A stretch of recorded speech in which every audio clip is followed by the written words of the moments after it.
Hey Matt, it's Thursday, 11th of October 2018. Just want to start today's video with thanking Shagiq and Stephen for stepping in last week while Matt obviously recovers from his surgery and I was otherwise engaged with something else. True that both videos went over the 3-minute mark, but those rules tend to apply to me and Matt.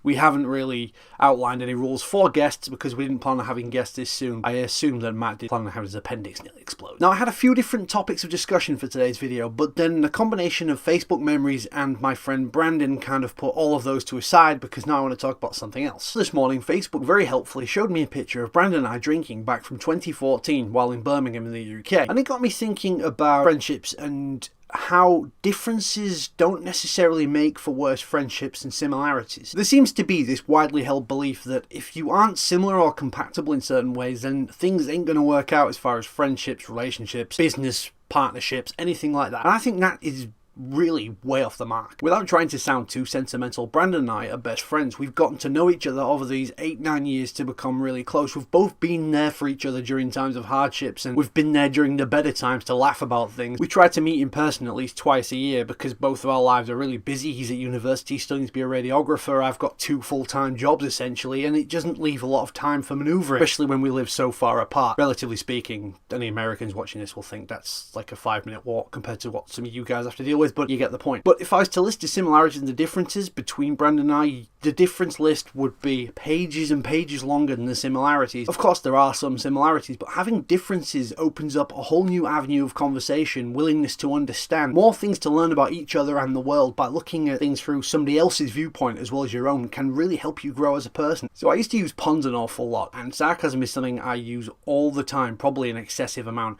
But Brandon hates puns. While he is a sarcastic individual as well, there's a similarity. He despises puns. He threatens to do all sorts of violent things to me whenever I use puns in front of him. To be fair, I don't use puns much now. I've actually not used a pun in about 7 weeks, apart from the name of this channel, but this was conceived before I went on my pun hiatus because I realised a lot of my friends were getting annoyed by them, so I'm trying to tone it down a bit. I like to think every conversation has a purpose or a train of thought behind it or something just to widen my perspective a little bit more. Brandon, however, will quite happily talk to you for hours. The point of the conversation is just the conversation itself, and that's one of the major things I've learned through knowing Brandon and what I've developed myself. Conversation doesn't always have to have a point. It's nice when it does, but sometimes you just want to talk about nothing with people you happen to get along with. There'll be a link to my Stream of Consciousness playlist if you are interested in these sorts of conversations. I always like to learn what other people think in the comments. Matt, I can't wait to see you back next week. You're recovering now, which is great. As we've come to say, Matt, you keep mattering. I'll have a nice day, and I will see you